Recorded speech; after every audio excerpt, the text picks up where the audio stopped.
Like to call to order the City of Portage Planning Commission meeting for Monday, April 8th. If you would stand and say the pledge.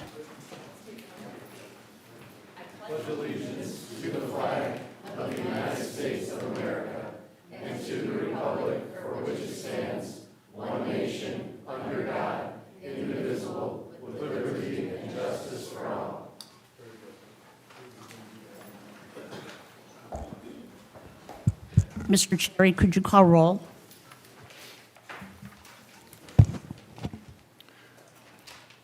Victor Mendoza. Melissa Weidenbach. Here. Anthony Wire. Here. Carissa Childers. Here. Sam LeBoy. Here. Denise Little. Here. Victoria Vasquez. Alonzo Garcia. Here. Thank you. If everybody's had an opportunity to look at minutes, if there are no additions or corrections, may I have a motion to approve? Motion to approve. We have motion to approve. Do I have a second? I'll second. All those in favor say aye. Aye. Opposed? Motion carries. I don't believe we have any reports of officers or committees. No. Not at this time. Okay. Could you call our first order of new business?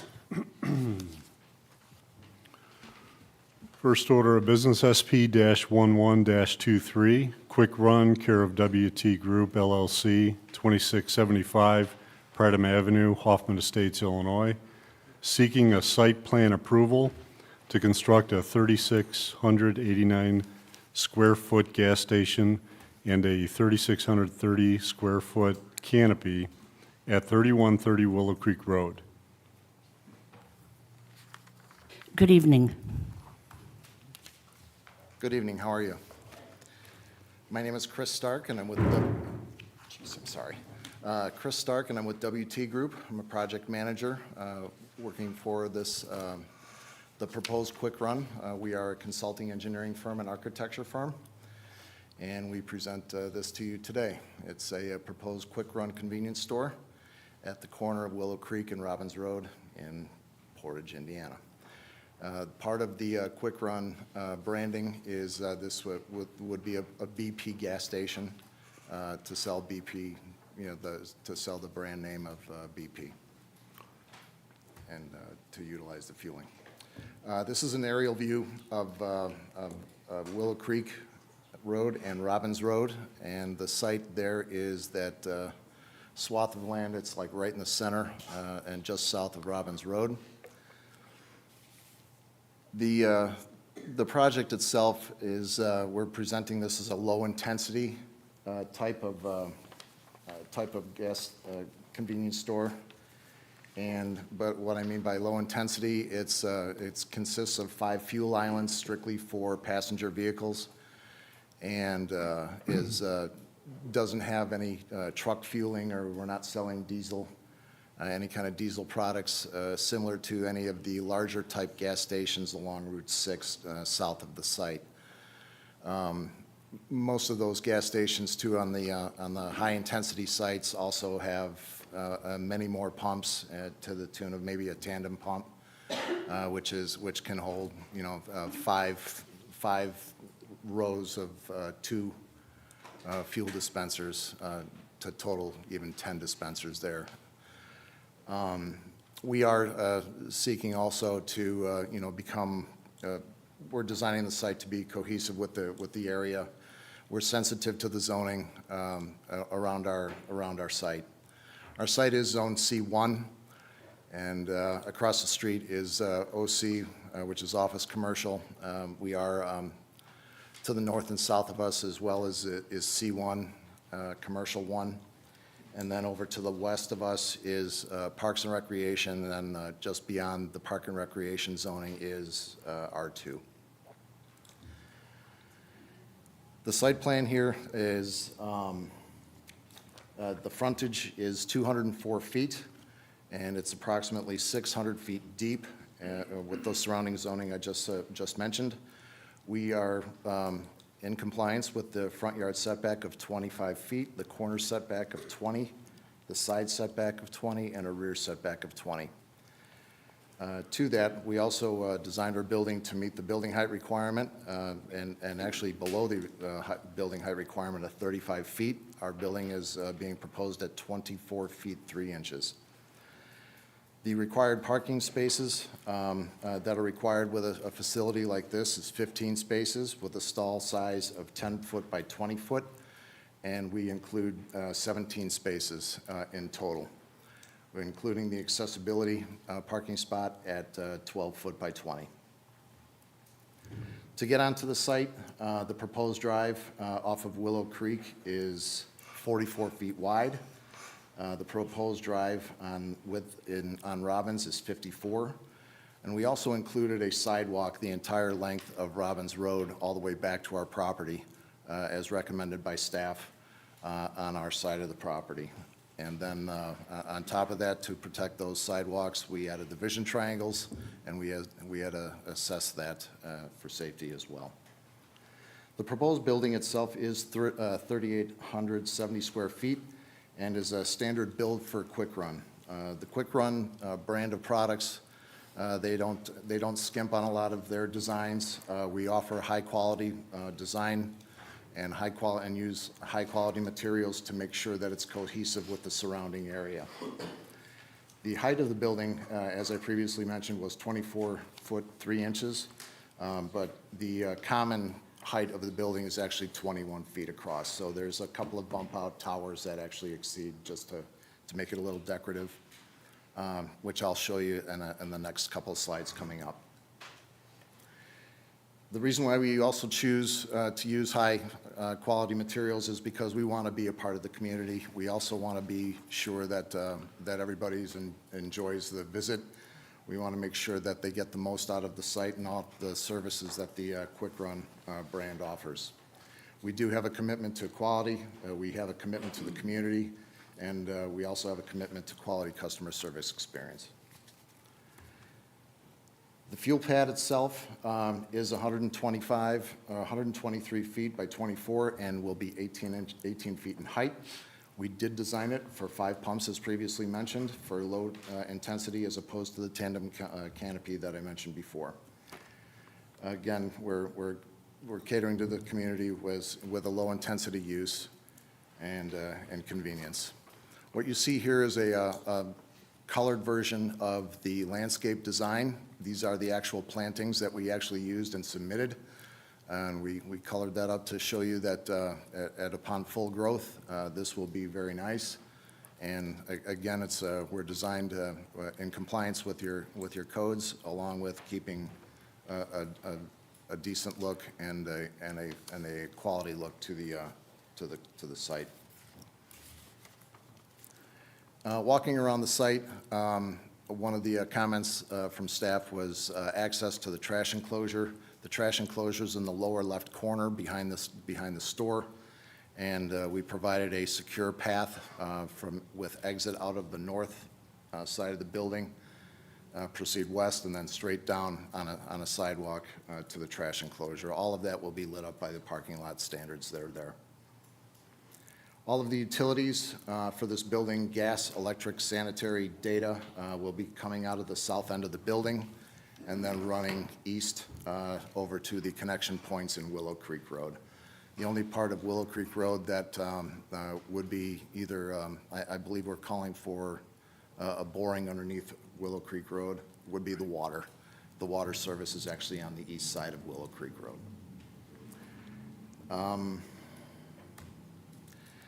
Here's the building elevation.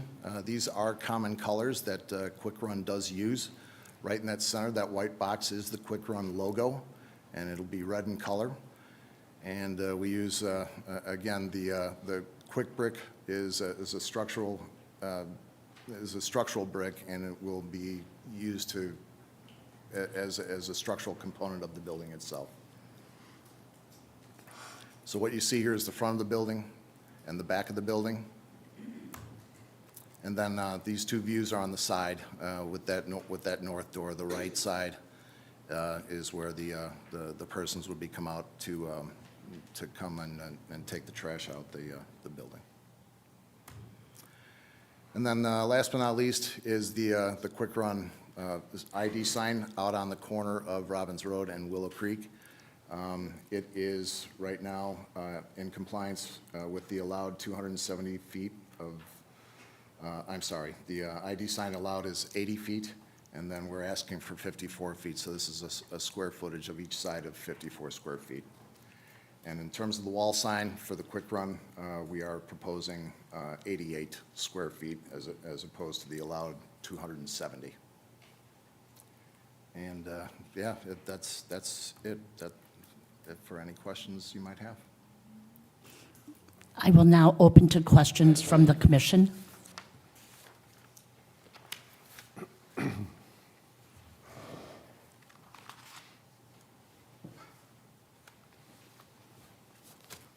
I just wanted to let everybody know that the sidewalk waiver, because a question came up about future development on Robbins Road going west.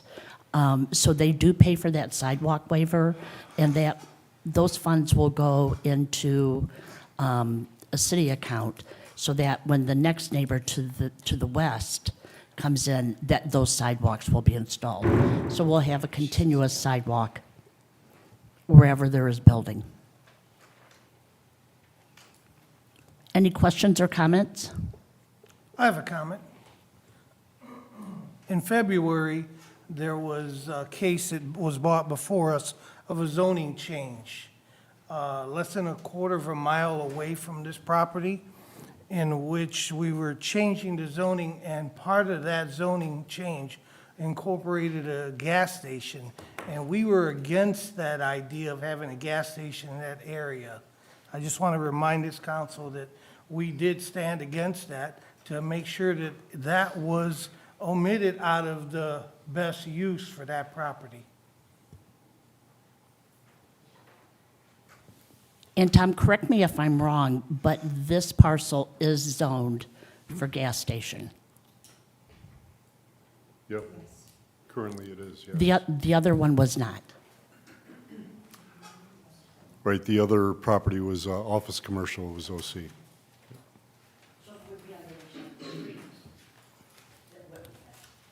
But still, that is still close within that area that we were against the idea of a gas station on Willow Creek in that area there.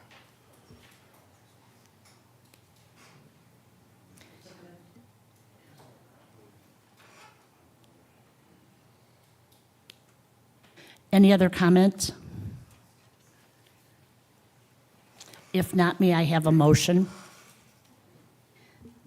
I just wanted to clarify, for the storage for the fuel that's going to be delivered, can you bring that up where it's going to be located? Yes, I can. Oh, come back, machine, come back. There we are.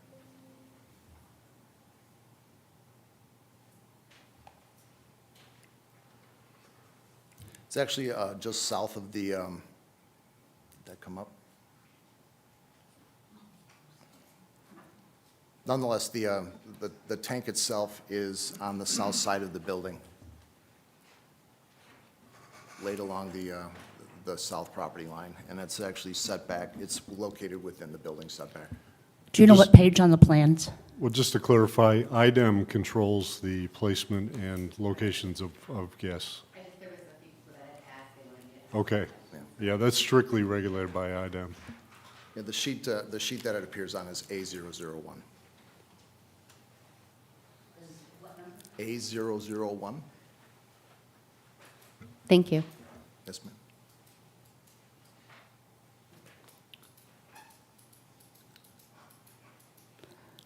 Any other questions?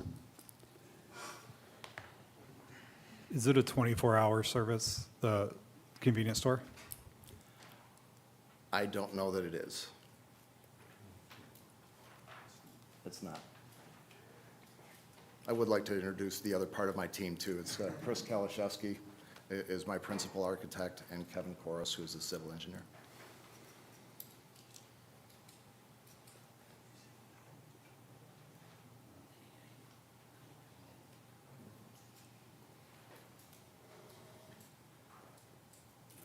Any other questions? May I have a motion? I make a motion to approve contingent on the Board of Public Works approval for sidewalks and the curb waiver along Robbins Road. We have a motion. Do I have a second?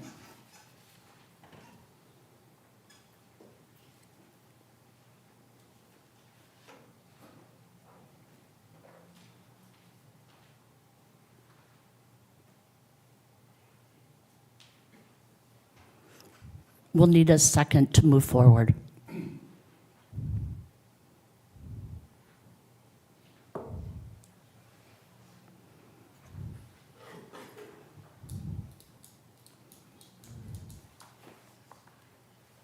All right, so the motion fails for lack of a second, but let's talk of what legitimate reasons we would have to not approve this.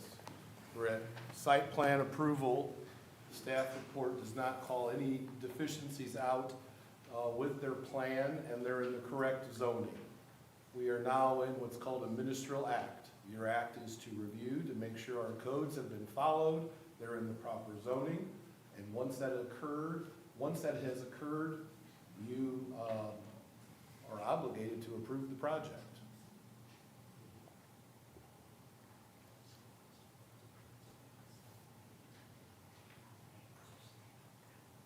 I'll need another motion, correct? I make a motion to approve contingent on Board of Public Works approval for sidewalks and curb waiver along Robbins Road. Do I have a second? I'll second. We have a motion and a second. Mr. Cherry, if you could call roll. Melissa Weidenbach, Yes. Anthony Wire, Yes. Clarissa Childers, Yes. Sam LeBoy, No. Denise Little, Yes. Alonso Garcia, Yes. Motion carries. Thank you, staff.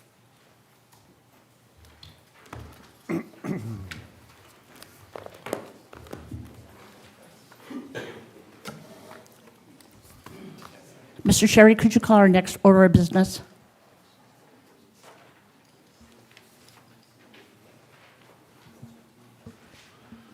Next order of business, SP-02-24, Melton Land Company LLC, care of the Ross Group, 5901 Carlson Avenue, Portage, seeking site plan approval to construct a 23,000 square foot Kaplan Trucking Company with offices, service shop, and truck parking lot at 5500 Melton Road.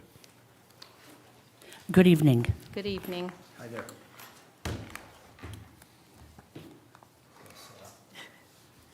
Lynn Getz with the Ross Group, Scott Virtue, Virtue Architects. and we have Emily Hoffman with Cook Engineering. The first presenter was lucky because he got to set up before. Sorry. Should be a plug right there. Right up top. Here. Oh.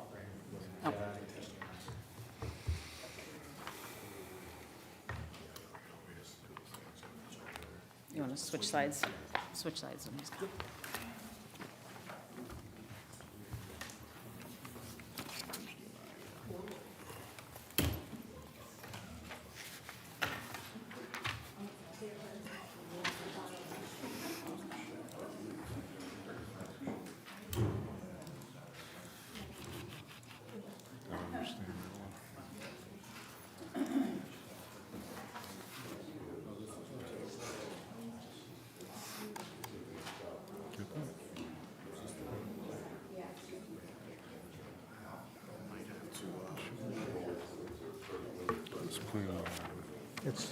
Oh, okay. Yeah, there you go. Gotcha.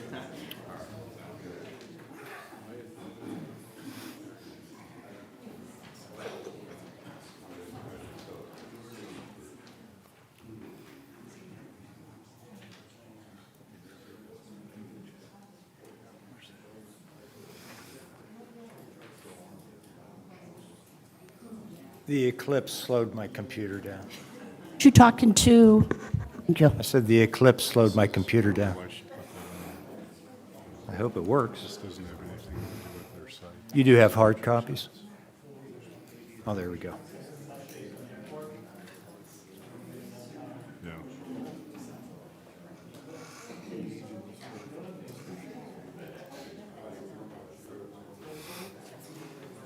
I didn't see that on there. I looked at number 2 and then stopped.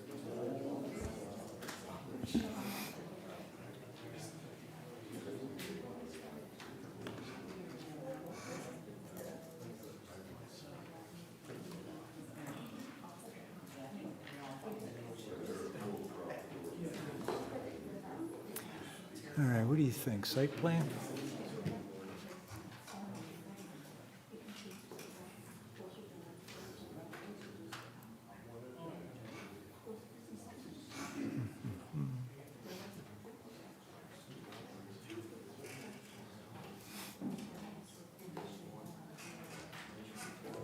There we go.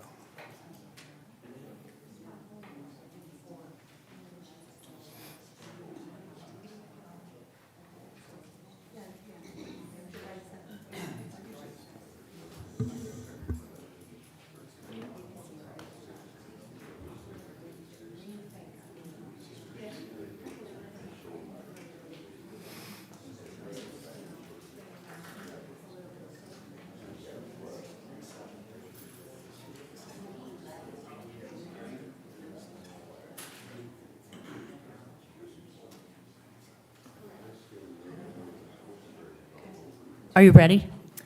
I think so. Okay. We can begin speaking about the project, I think. Okay.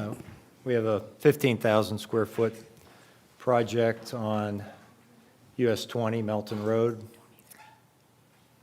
Sorry? 23? I'm sorry, 23,000 square feet, right, which contains 8,000 square feet of repair garage, which will service semi-trucks. It'll be fully sprinkled. And then in the front building, they are connected, the two buildings, 8,000 square feet in the back, 15,000 square feet of office and parts area in the front. They're on approximately 13 acres. So the far west end of the property, this is on the north side of 20. Far west end will be our retention pond. The black area is our parking. The T-shaped building is the building itself. Service garage is in the back, office in the front. And the majority of the east end of the site will be for semi-truck parking, which will be fully landscaped and fenced.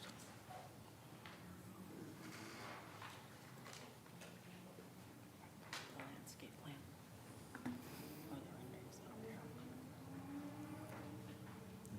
Close out some of these.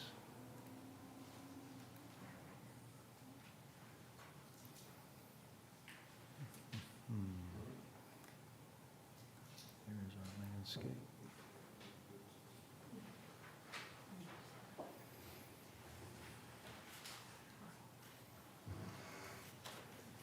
Apologize for my slow technology here.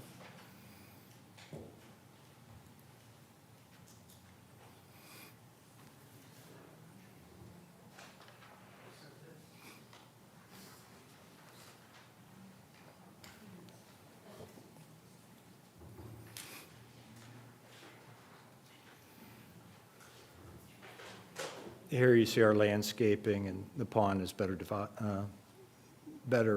illustrated on this drawing.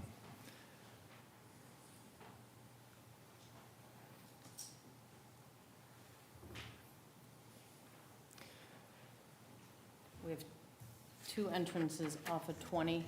Could you speak into the microphone? We have two entrances off of Route 20. The entrance on the east side is no gates, full access 24 hours a day, 7 days a week to keep traffic moving. So trucks can pull right in off of 20. The other entrance on the other side will be open during business hours. So no trucks will have to stop to wait for a gate to open anywhere when they enter the property. So let's go to the renderings.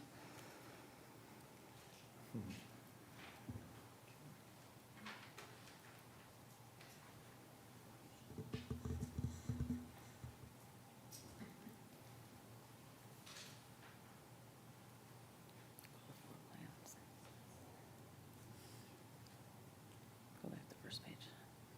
There's The southwest view is what you'd see at that west entrance, and that is what a subsidiary of Kaplan Trucking is, Single Source. That's who does their truck maintenance and repair. The lower view is seen from the southeast, and that's really primary building owners, Kaplan Trucking, and their main entrance is center of the south wall, and then they have a truck entrance on, or truck driver entrance on the east wall. The building is in keeping with two other facilities that they've recently built, one in Cleveland and one in Washington, Pennsylvania. Similar materials. So we're trying to keep a branding that they're pursuing for their company. We'll go to the floor plan. Exterior elevations.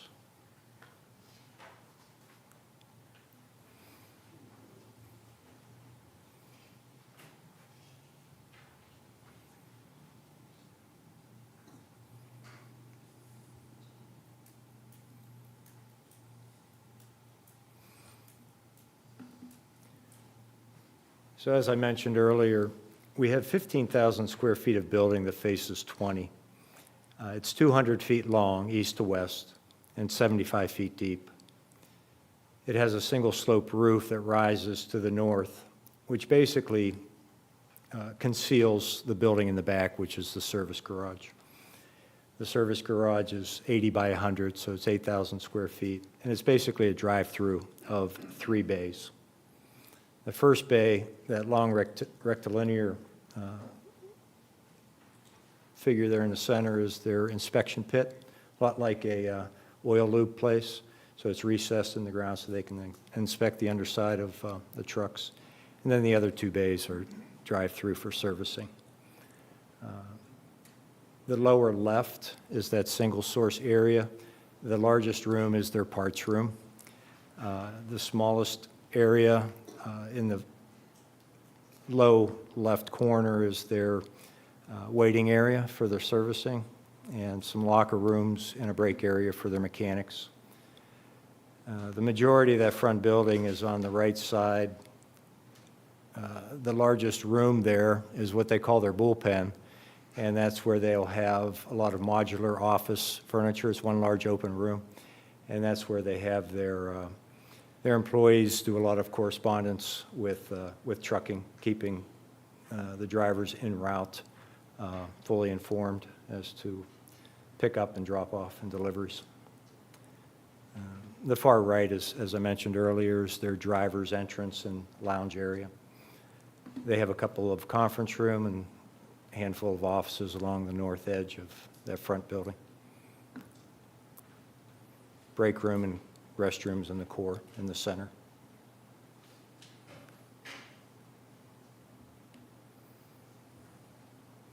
That's an overview, pretty much sums up, the project. But if there are any questions, be happy to answer them. I will now open to questions from the commission.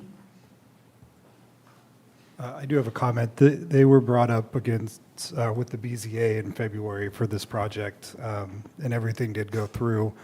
There was concerns regarding the traffic coming off of 20. However, the lot is very large. There's plenty of parking available for, I think, what was it, like 60 some odd trucks? 164 trucks. Okay, so 164 trucks. They won't be doing that amount of business at one given time. And there's no security gates, so the trucks won't be stopping on 20. They'll have free access to get all the way through. Thank you. And actually, I'll add to that, NDOT permit is required before we can proceed.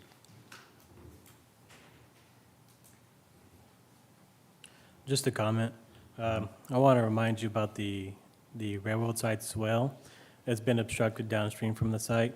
Not at the fault of you guys or anything, but if that does become a problem in the future, it might have to be revisited to be reestablished or something. That's just in the case that it does become an issue. I know you guys have done your fair share to control runoff on your site and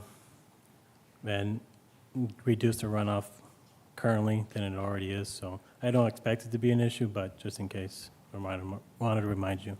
Okay, thank you.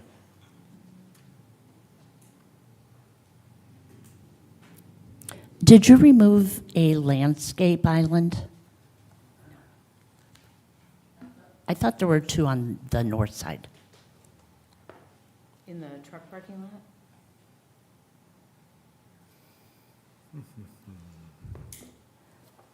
On the plat. Go to the second page then. There's that was the one in the center that we widened to 20 feet.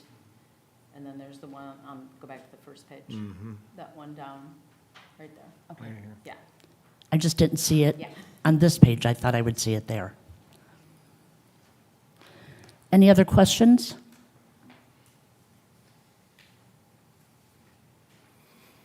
If no questions or comments, may I have a motion? I make a motion to approve contingent on Board of Works approval for sidewalks and then the waiver from NDOT. I second that motion. We have a motion and a second. Mr. Cherry, could you call roll? Melissa Weidenbach, Yes. Anthony Wire, Yes. Carissa Childers, Yes. Sam LeBoy, Yes. Denise Little, Yes. Alonso Garcia. Yes. Thank you. Thank you so much.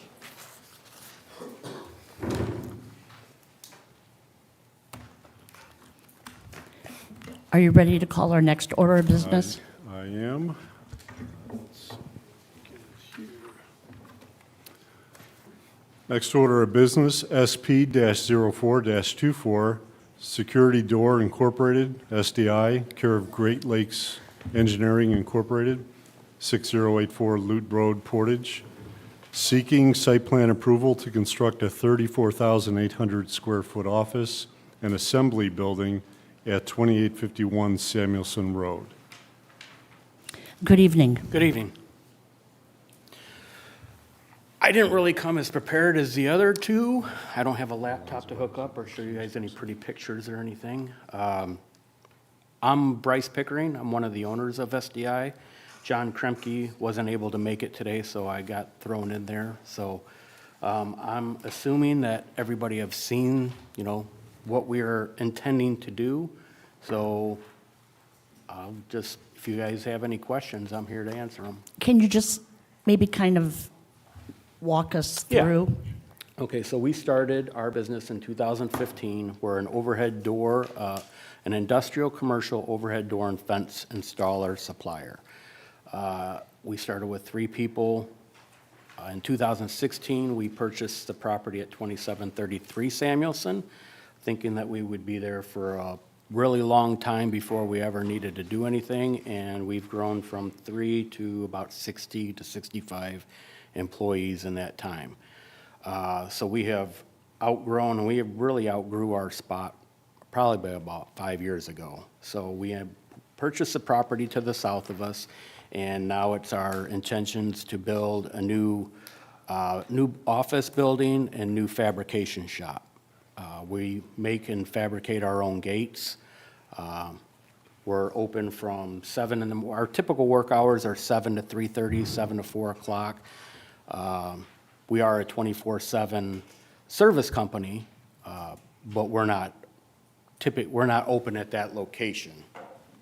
Hope I'm not confusing anybody. If you call and you need something fixed, we're there to fix it, but our normal operating hours are from 7 to 4. Any other? Did I fill everybody in?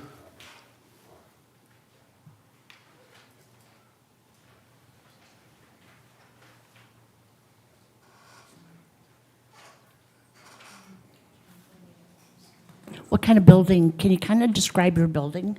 Yeah, we're going to have an office our office building's going to be in the front.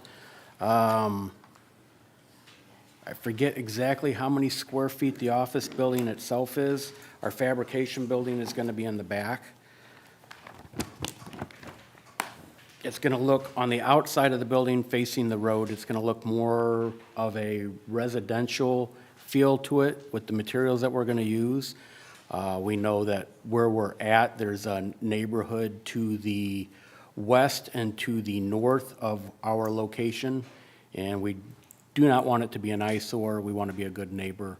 We're going to have a combination of brick, stone, and LP Smart Side siding. The sides and rear of the building will be, it'll be a pre-engineered metal building on the sides and rear. We're going to have, our vehicles are going to be parked inside. We have, on the sides of the building, we're going to have overhead doors. There won't be any overhead doors facing Samuelson.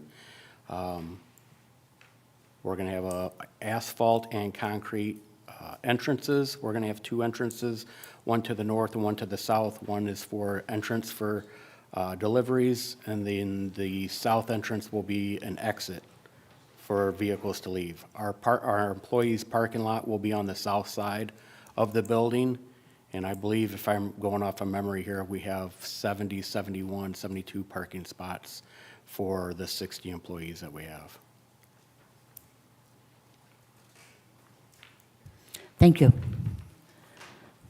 Mr. Sherry, you've seen the rendering of the building? Yes. Okay, so all those materials are good? Okay. I will now open to questions from the commission.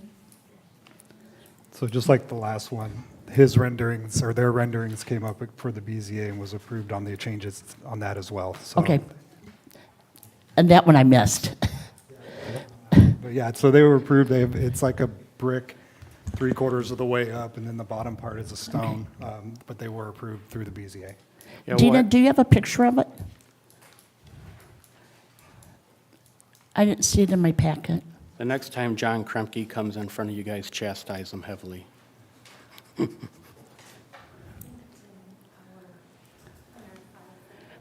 Okay, we'll go ahead with questions. Okay. Will your property be fenced in? Yes. Our gates are going to be from on the back side of the building, but yes, the property will be fenced in. Okay.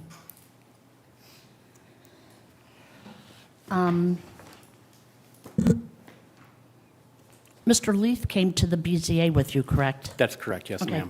ma'am. Because we do need you to file for another variance That's what he said. for curbing.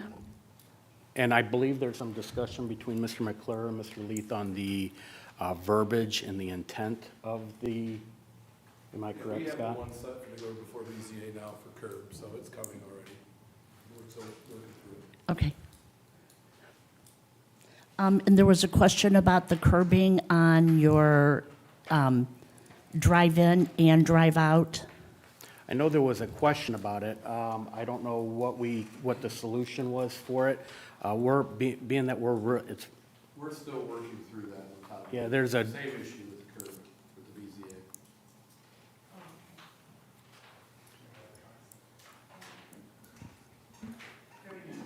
thank you.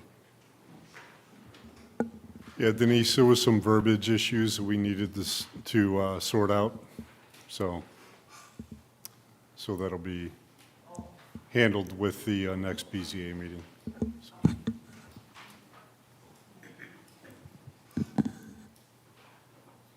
Questions or comments? If not, may I have a motion? I make a motion to approve contingent on the Board of Works for the sidewalks and the curb waiver, and then the BZA with the variances for the curbs on the north and south sides of the drive. I second that motion. We have a motion and a second. Mr. Cherry, could you call roll? Melissa Weidenbach, Yes. Anthony Wire, Yes. Carissa Childers, Yes. Sam LeBoy, Yes. Denise Little. Yes.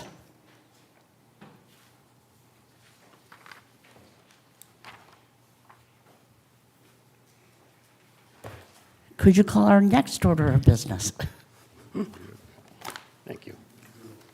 Congratulations. Thank you.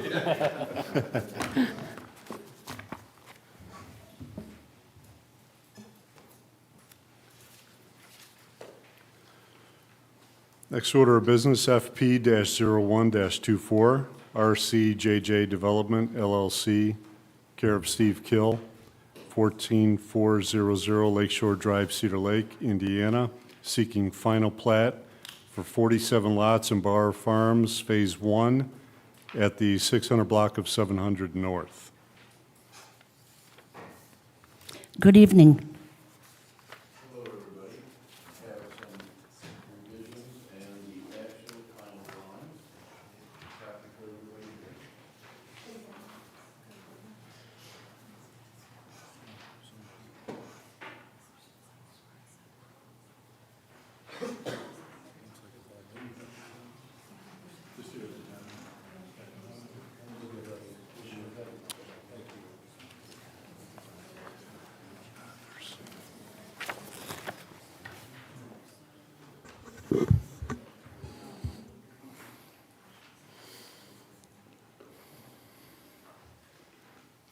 What you have in front of you is Phase 1 of Bauer Farm.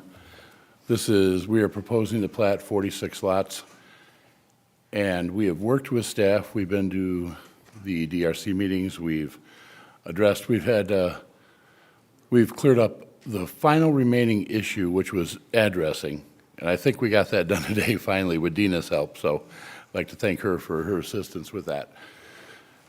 At this point, like I said, we're at final plat, so we paid all of our fees. We've got the plat in final order. The only thing left to do is the final plat approval, and we will then work with Sandy McDaniel to post any letters of credit or any surety that we're going to be required to do. For those of you who don't know where this is at, it's on the south side of 700, across from Viceroy, so. And I'm sure I can answer any questions. We've been pretty active on the site, especially with the neighbors. We've met all the city staff out there, including the mayor, took a field trip with us. We have all the off-site issues with the neighbors. Those are all cleared up. So I think we're good to go at this point, unless anybody has any questions. Okay, I will open to questions from the commission.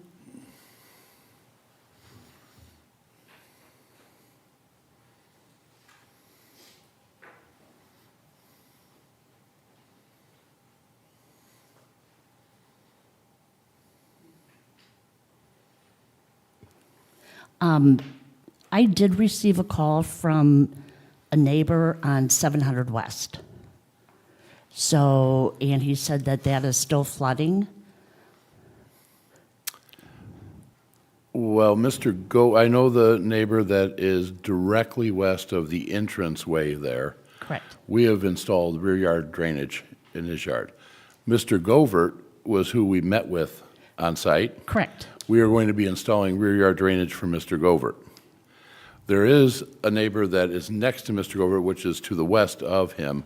Their last name is Twilla. We did meet on site with all of them, with the town staff and the mayor. And we worked out all of the concerns there, and honestly, we're waiting to hear back from the Twillas. But Mr. Govert has agreed to allow us to install the drainage in his backyard that will take all of that stormwater there. The way we designed it was all of that off-site stormwater from the neighbors does not go through our system. We actually move that straight through, so it follows the same route as it always did when the field tiles were tied into the development. Okay, the person that called me is neither one of those. Oh. They are further down. The other question is the covenants. We just received them, and they're different than your original covenants. The covenants were just revised a little bit. The content shouldn't be any different. Well, there are differences, and what we really want to do is have them reviewed by our attorney. So, because I did not have time to go through all of them, only from the questions that I had from your first set of covenants. I don't Okay. think everybody's read them.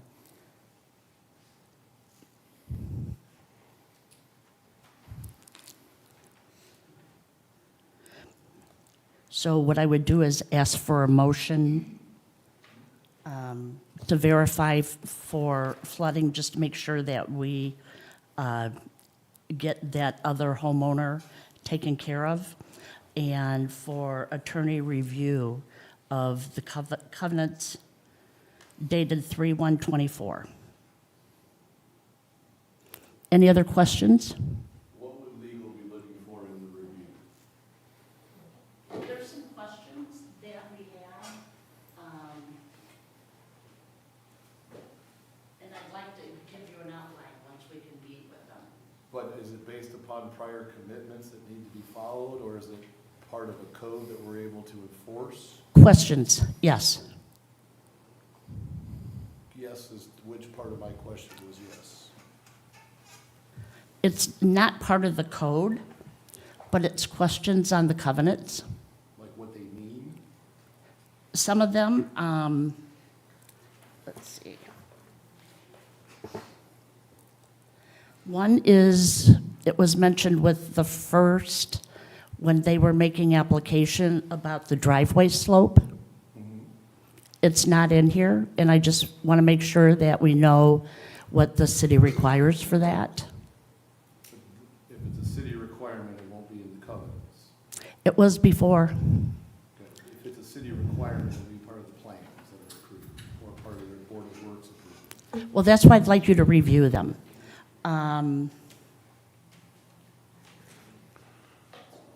There was also that you and I had talked previously with the first round of covenants about Article 12, additional annexing is automatically approved with these covenants.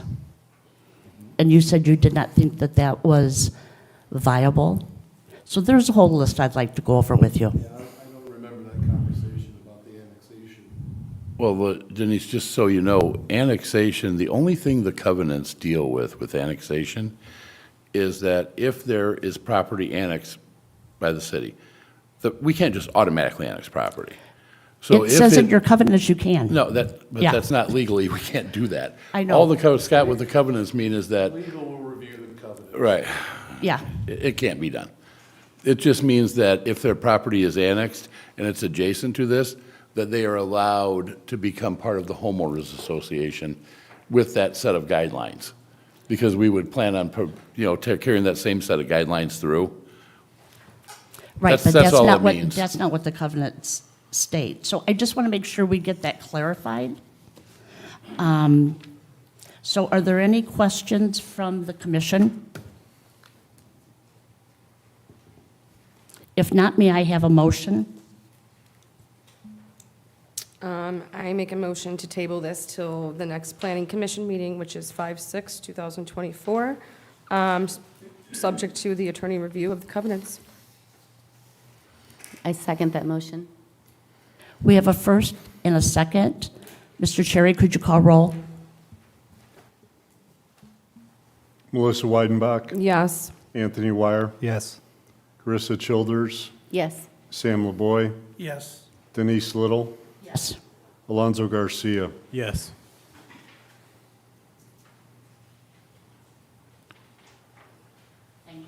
Thank you, guys. I will see you in May.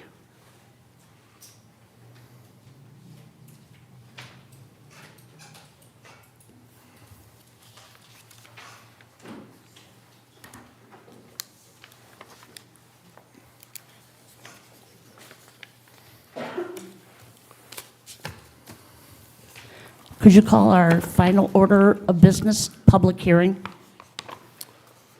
P-01-24, Altoff Homes, 8051 Wicker Avenue, St. John, Indiana, seeking primary plat approval for River Trace subdivision, approximately 33 acres at the south side of 6200 block of Loop Road, consisting of 2 family dwellings and townhomes on 49-plus lots, outlots. Good evening. Good evening.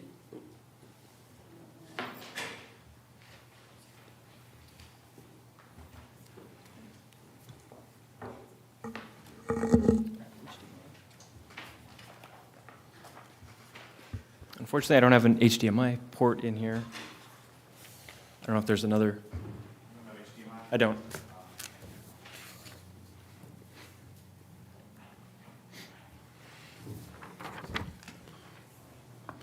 Well, I had a presentation, but I apologize for not having the right port on the computer, so I'll just go ahead and go through my presentation anyway. So I'm Kevin Pasco here with Cameron Wignall of Olthoff Homes, 8051 Wicker Avenue, St. John, Indiana. We're here tonight to seek primary plat approval for our River Trace residential project. I'll go ahead and give a brief summary of the history of the project. So the site is composed of one parcel totaling approximately 33 acres and is located on the south side of Lute Road, east of the Breckenridge Apartments, north of Augusta Boulevard and Menards, and west of Georgian Park and Portage High School. The site was previously before the Plan Commission seeking a rezone for part of the property to have M1 zoning to allow for our paired cottage product on the north side of the property, and the south side to have M2 zoning to allow for our townhome product. The rezoning was passed and adopted by the Plan Commission on February 6, 2023, and the Town Council on May 3, 2023, to allow for the units that I mentioned, as well as several written commitments that were part of the approval. Those included establishing a 5-foot wide sidewalk connection to Portage High School to the east, providing a 60-foot wide landscape berm on the entire east side of the property, dedicating right-of-way from Augusta Boulevard to the western property line, limiting the number of homes that front onto Augusta Boulevard to those only reasonably necessary, and then finally allowing for us to seek variances if necessary. So after adoption, the fully signed zoning change ordinance was recorded with the county on August 7, 2023. Due to the composition of the units of the project, we did seek several variances from the BZA later on in 2023, which resulted in a favorable approval at the November 27, 2023 meeting to allow for the following. For the M1 area, to allow for a 0 lot line to be used for interior lot lines only, and for the side yard setback to be 8 feet per side.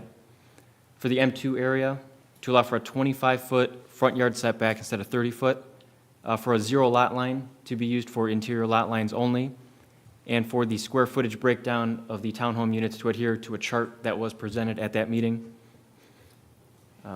After the zoning and the BZA processes were all said and done, the final plan consists of 45 paired cottage lots, or 90 units, and 38 townhomes, for a grand total of 128 units with 3.9 dwelling units per acre. We've also got 2 detention ponds, extensive landscape buffers, and open area and park space in the southeast corner, as well as the sidewalk connection to Portage High School. And we have received a signed and recorded temporary sidewalk easement agreement from Portage Township Schools in order to construct that sidewalk, and that has been forwarded to staff. Since then, we've had full engineering completed for the site and submitted all the appropriate documentation to staff at the end of January. It was then reviewed throughout February and into March, ultimately culminating in our DRC meeting on March 12th. We resubmitted plans based on comments we received from staff, engineering, and city departments on March 15th, and then advertised for the public hearing on March 21st. So we've been continuing to coordinate with staff and engineering as necessary to resolve what comments do remain at this time. And we met with Great Lakes Engineering just this past Friday to talk through the latest comment letter. We understand that in the staff report that was distributed prior to this meeting, it's recommended to table this until May to address those outstanding comments and to make sure we have everything squared away. We're fully committed to seeing that through and understand the city's position with that. I also do want to reiterate a response that I had sent to the mayor regarding a false comment that has been circulating, which claimed that we had received a variance for road widths to be smaller than what the thoroughfare plan calls for. The variances that I listed in this presentation were the only ones that we received at the November 27, 2023 meeting, and the minutes as well as consultation with planning staff would confirm that. We've never applied, nor do we intend to apply for a road width variance. Our road widths are fully compliant with the City of Portage Code, Section 66-26, based on the classification of Augusta Boulevard and the local streets we're proposing, and we dedicate the appropriate right-of-way as well. So with that, we'd be glad to take any questions or comments you may have. I do want to reiterate that we do recommend continuing till next meeting so that we can finalize the stormwater. Okay.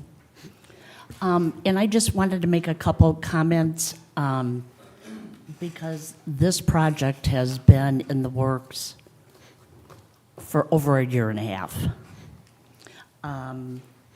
And when we looked at it, to go from the M1 to the residential, we looked at it because the zoning for that area, you have to put in a full road from Augusta at Menards to Lute Road. The only commercial that could go in there would be a hospital, and they already have a hospital. North Shore has opened up their clinics in Cedar Creek. It could be government buildings, but the county chose to update and increase the government building in Portage, and then a school to be built. So for the City of Portage School District to put in a road, and I'm not sure how far that is, maybe a quarter mile from behind Menards to Lute. I don't think it's a half. No. But the expense to put one school in there did not make sense. So that is why the BZA looked at that. We worked on that for about 4 months. Then they did come back and ask for some variances, and we turned them down the first time. We said, go back and sharpen your pencil, because we are not giving you these variances. They came back with give and take to 4 variances, I believe, Correct. of what we could accept with reasonable explanation of why we accepted them. So just to give you a little history, and now I will open the public hearing. For the public hearing, if you do not feel comfortable speaking in front of the commission, you can submit a written letter or what your comments would be, and we will make sure that gets entered into the minutes. What we ask is that, because we do have quite a few people here, and if somebody makes a statement, you can come up, record your name, you will be in the minutes that, yes, you agree that the road should not be reduced, that it should stay at, and that's not an issue, that's just an example. So we just don't want everybody repeating everything the same over and over again. So I now open for the public hearing. Is there anybody here to speak for the petitioner? Is there anybody here to speak for the petitioner? Is there anybody here to speak for the petitioner? Is there anybody here to speak against the petitioner?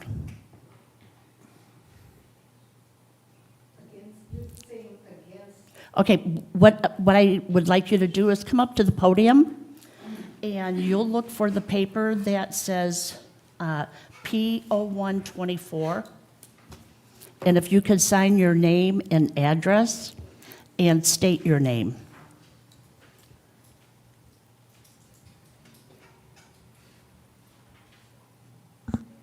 My name is Ninon N. Gomez. I live at 6220 Gaston Avenue, which is about a block in from Lute Road, right off of Augusta.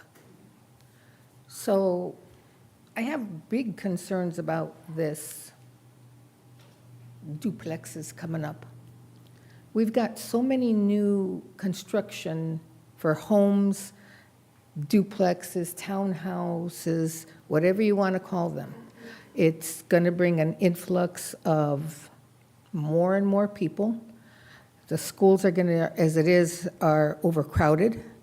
What's it going to do to our home values that we have there already? We've been there for over 20 years. What about the drainage? Lute Road, Willow Creek Road floods every single time that there is a heavy rain, and it closes Willow Creek Road. And that's because of that subdivision that's right there off of Willow Creek by the small hospital. We've got homes or apartments or whatever you call them going up behind Menards. We've got the light, the new light, and all those homes that are right there on Airport. We're just being surrounded by all of these duplexes. They're all going to be rentals. If you buy a duplex, townhome, whatever you want to call it, you're going to rent the other side. Even if you lived on one side, you're going to rent the other side. So they're rentals.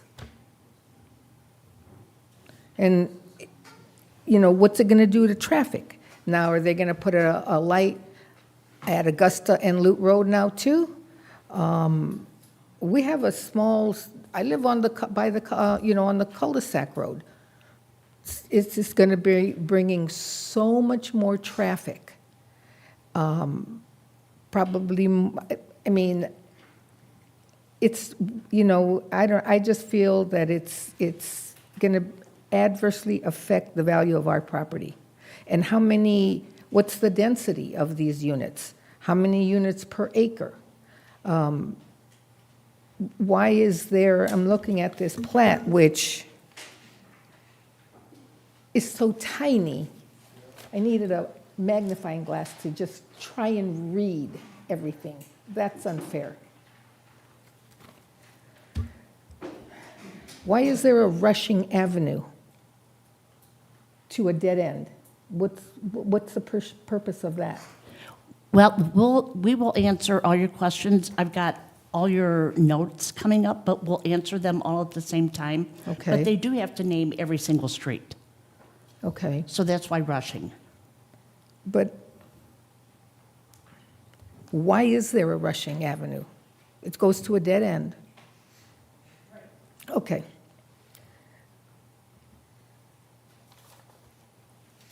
And when is this slated to start, and how long is this going to take? Roads are going to be closed? We're going to have to be going around, and I don't know. I'm just very concerned about all the construction that's going to go on, the noise, the dirt, is it really, I mean, why do we need another small subdivision? I don't think that we do. We've got too many people as it is, too many. Pretty much, I guess that's about it. I thank you very much, and I have all your questions written down, so we will answer all of them for you. Okay. Thank you. Anybody to speak against the petitioner?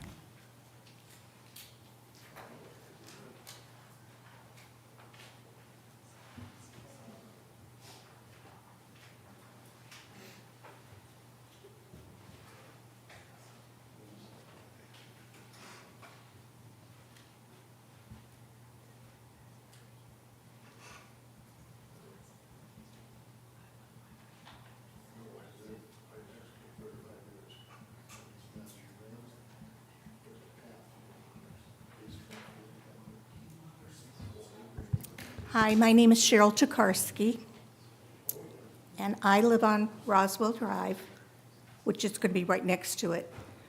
I guess one of my main concerns is the drainage. In light of just having all that rain that hit us, the back end of our properties will go underwater. And when it gets really bad, it goes out to the school's property, and it's like a little river that goes through there. So you add more homes, I'm like her. I worry about the drainage. I also worry about fire, police, EMTs, whatever. How are they going to get through this?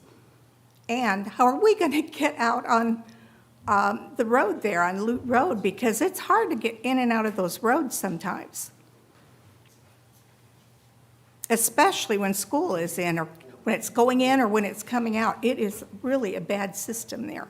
And I think we brought this up last time with the other developer that was going in there.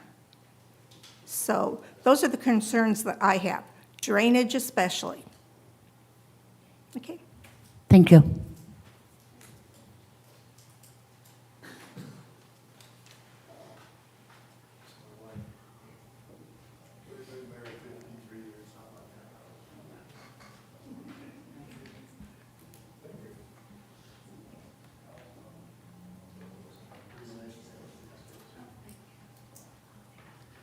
So my name is Keith Hart. I live at 3256 Roswell Drive.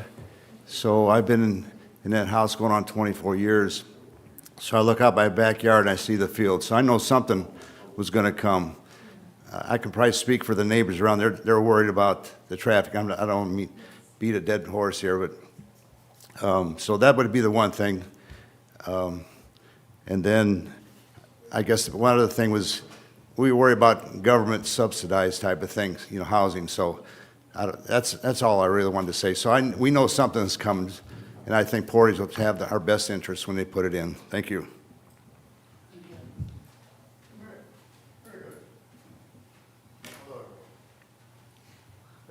You got my wife. Do I need to sign in too? Okay. Here's the pen, so.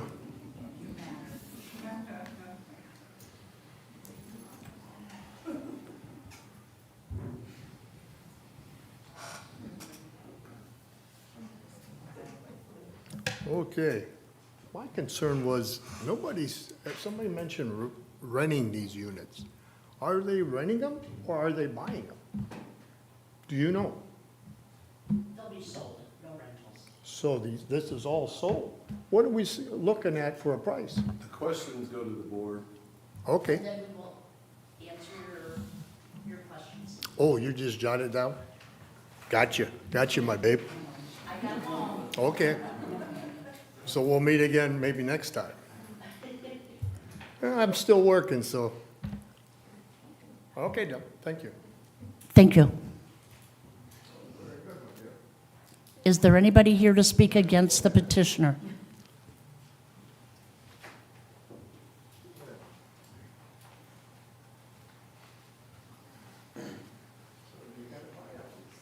Good afternoon. Wasn't really intending to come up here.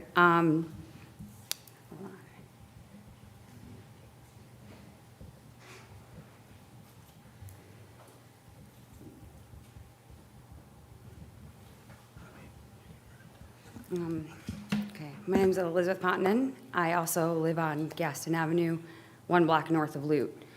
I've got 5 kids who all play on that dead end. We don't even have a sign that says it's a dead end or a one-way or no outlet. Needless to say, when they come down, they're pretty upset. My fear with this is that none of the other subdivisions to the south of Lute connect direct to Route 6. So what are we going to do? I mean, I heard the thing about the narrowing the road isn't happening, but maybe are we widening it? Are we going to put an intersection?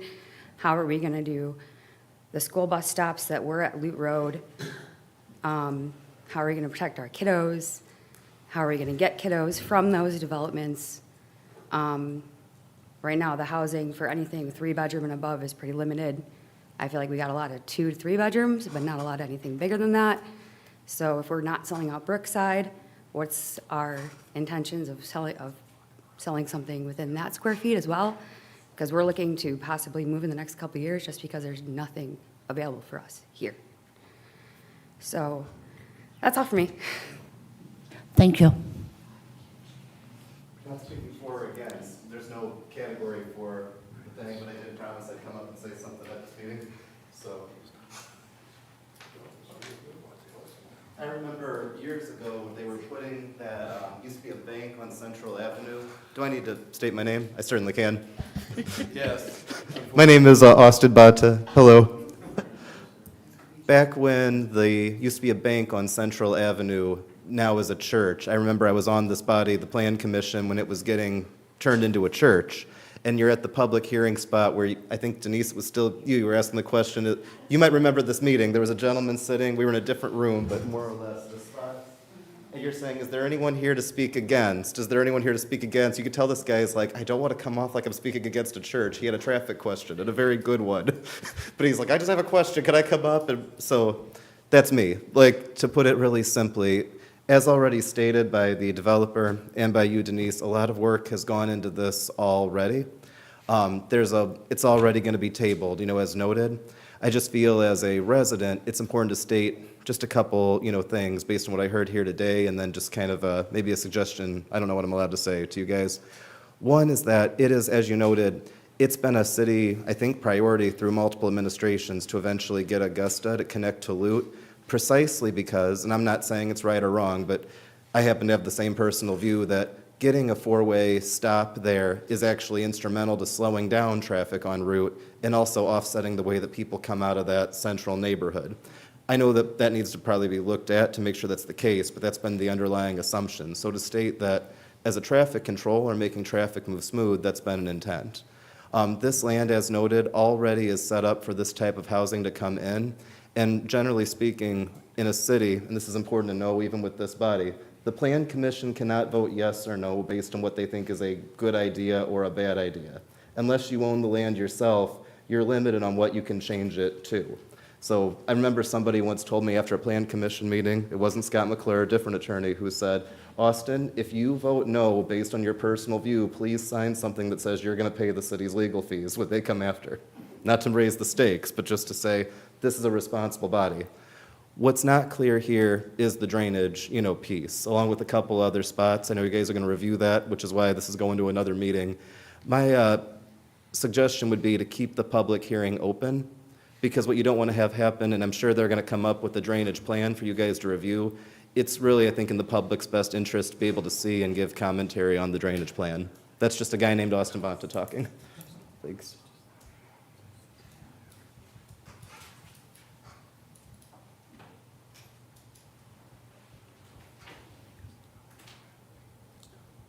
And I didn't put City Hall as my address. I put my actual address down. Only for about 16 hours a day.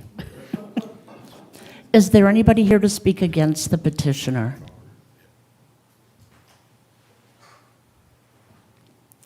If not, I am going to ask for a motion to leave the public hearing open until the next meeting, May 6th, 2024. I make a motion to table the public table. Denise, We should answer the questions that we can answer now that the public has asked. Down? Yeah, I believe so. Yes, go ahead and, Well, some of these comments obviously are kind of more intangible, I suppose.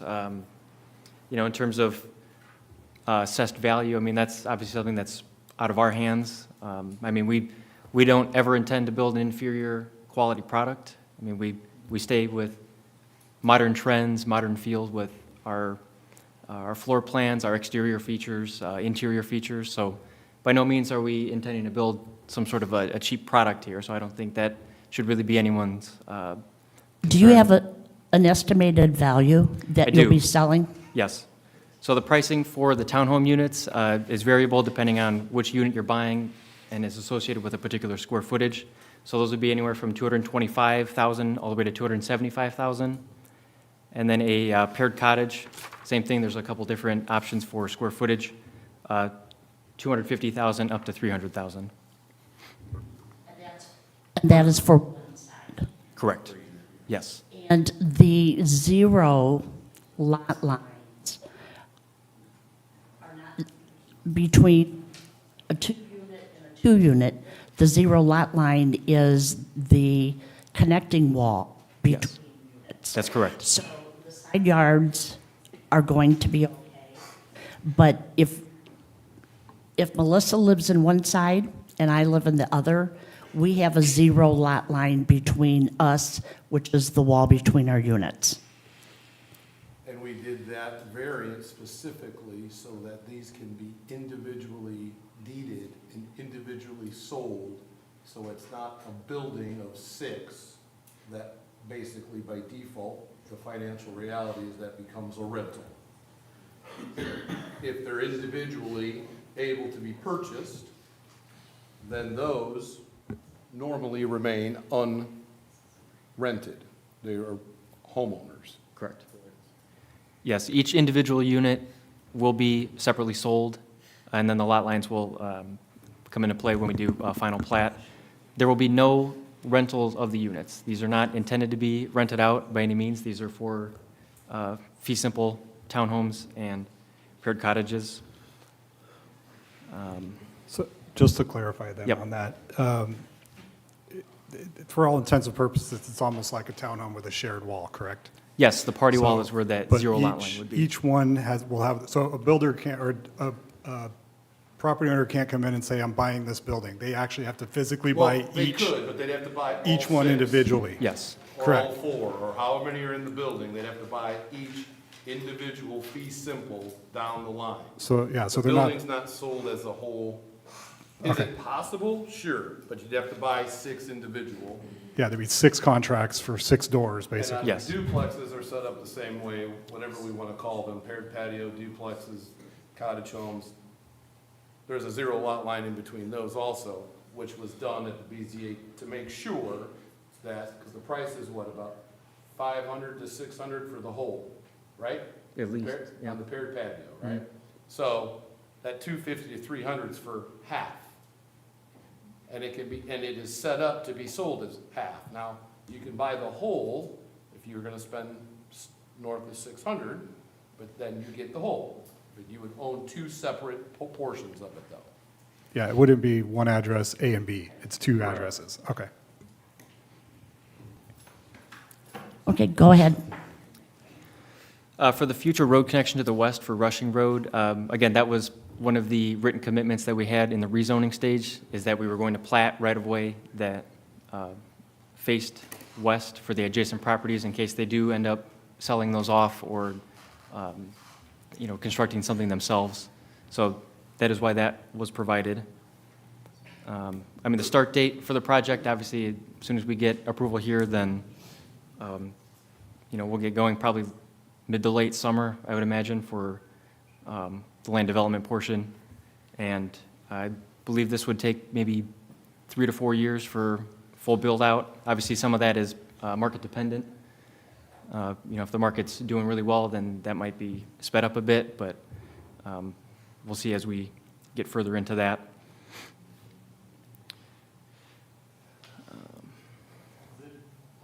Sorry, is it planned to be multiple phases? Or are you just trying to get it start to finish on one phase?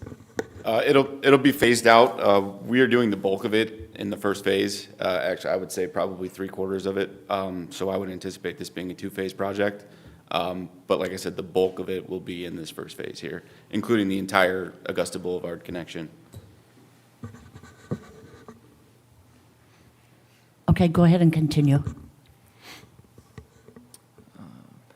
In terms of speaking to the four-way stop at Lute and Augusta, I know we've briefly spoken about that on a staff level, because that has been a concern that's been brought up previously for this project. That would be something that was more of a policy call for the city. At least for what we could offer, we could install an acceleration deceleration lane at our Lute Road entrance. But anything more than that would have to get the city involved, and they would have to make a decision on whether or not to signalize it or make it a 2-way stop, 4-way stop. We're certainly open to hearing what the city would like to do with that, but right now, the only thing we would be offering would be an acceleration deceleration lane. Tom, does the city have any thoughts on that? That goes through Traffic Commission, so we'd have to, that's the proper avenue for that. So. Study? What's that? Yeah, again, that's a Traffic Commission issue, so, but none's been done so far. Can we ask for one, or will they ask for one? Well, it's You can ask. certainly up to you. You can ask for one, but you have to say what we're looking for, Okay. along with the code allowing us to do the decel and XL lanes. We could enforce that, but, so I guess my question is, if the traffic study came back and said it needed a roundabout, that's not their problem. Correct. Okay? Or if it came back and said it needed to be lighted, that's not their problem. Correct. That would be back to the Traffic Commission to make the decision on whether it's being lit or it's being controlled in some other manner.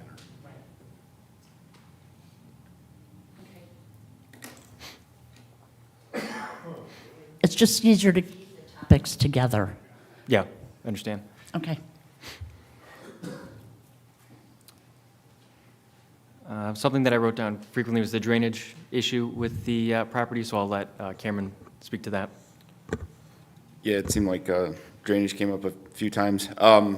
So working with our engineers, we've submitted a full stormwater report that's been reviewed by staff along with full engineering. We feel that we have provided ample drainage between curb line, street, and rear yard storm sewer, as well as swales.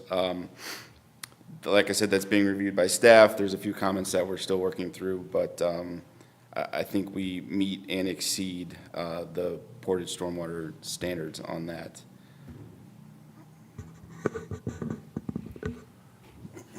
As he previously stated, we had a conversation on Friday about drainage, outstanding comments and such. I believe something was given to us today. I haven't had a chance to review or look at that to I understand if it fixes the problem or alleviates the issue or not, but I plan to review it sometime this week and give you guys, shoot you an email or something. Yeah, there wasn't a whole lot of time between Friday afternoon and tonight, so we understood that there probably wouldn't have been a chance to review it, but the solution we proposed is something that we've used in a previous subdivision we did in Portage. It was acceptable there, and I think it performed well, so I don't see why this would be any different. So, thanks. Okay, go ahead. I think the only other thing on here, at least for something for traffic that I caught, in terms of road closures, I think there would only be one time that we would have to close down Loot Road to open cut the road to extend one of the utility lines. I don't know if it's water sanitary, kind of near the northwest corner of the property. But other than that, everything else will just mainly be contained to the property itself, so there shouldn't really be any sort of adverse impact to either the existing Augusta Boulevard or Loop Road, outside of maybe increased construction traffic, but that shouldn't be too bad either. And just to clarify, because I know there was a question regarding connecting to Route 6, Augusta then would go from Loop Road to Route 6, correct? Yes, that's correct.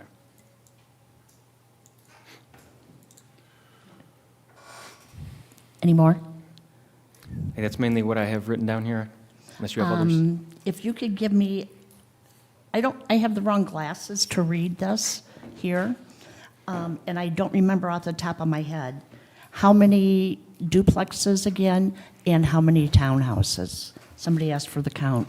So there are 45 paired cottage lots, or 90 units, 2 units per lot, and there are a total of 38 townhomes between the 4 lots. And someone asked about a density that's 3.9 dwelling units per acre. 3.9 per acre? Yes. What's the mixture sizes of these units, like square footage wise?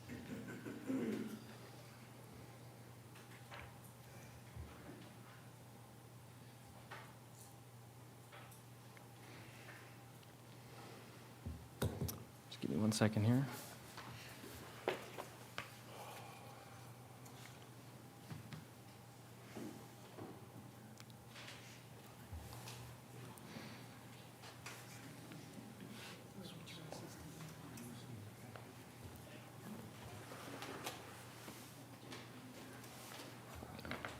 If you don't have it right now. No, I do have it. It's in my presentation. Okay. So let me bring that up real quick.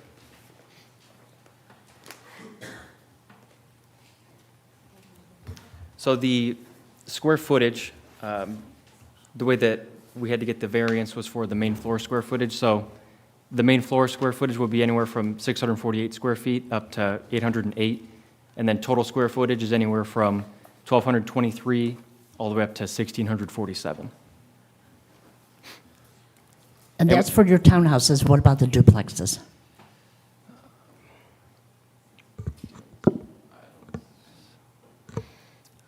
I think those are somewhere in the 1,400 to 1,500 square footage. Again, I know we have a couple different models, so that would depend on which one is selected for a given lot. Estimates or roundabouts are fine.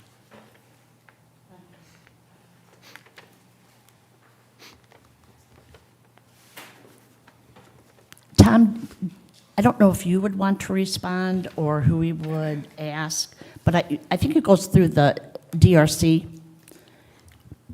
because we have the fire chief here, we have the police chief here, we have the sanitary district head here, and they all review everything of this before it even comes to this meeting.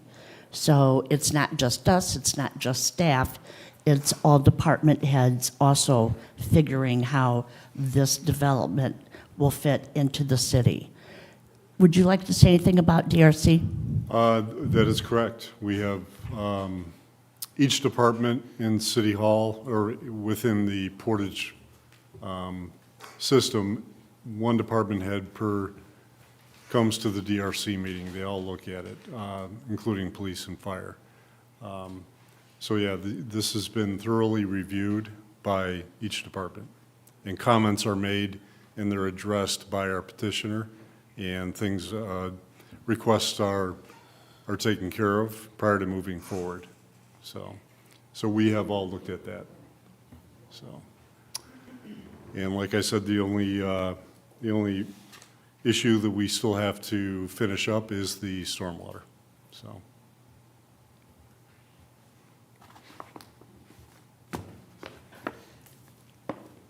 So now I will open to to comments from the commission.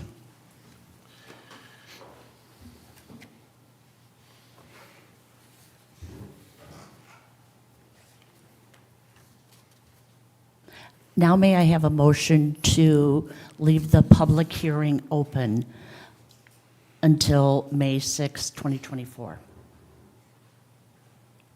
I make a motion to leave the public hearing open to May 6, 2024. May I have a second? I'll second. Mr. Cherry, can you call roll? Melissa Weidenbach, Yes. Anthony Wire, Yes. Carissa Childers, Yes. Sam LaBoy, Yes. Denise Little, Yes. Alonzo Garcia. Yes. So that means the next time we have a meeting with them, if there are any other questions that you have, you will be able to get up and speak again, and we will try to get those answered for you. Now may I have a motion? I make a motion to table to the next Planning Commission meeting on 5/6/2024 until the issues regarding stormwater are addressed and a potential traffic study as well. I have a motion. May I have a second? I'll second. Mr. Cherry, could you call roll? Melissa Weidenbach, Yes. Anthony Wire, Yes. Carissa Childers, Yes. Sam LaBoy, Yes. Denise Little, Yes. Alonzo Garcia. Yes. Thank you for all coming out tonight. I hope if we haven't answered your questions, let me know. I'll get it answered for you, but I do thank you for coming out. Thank you.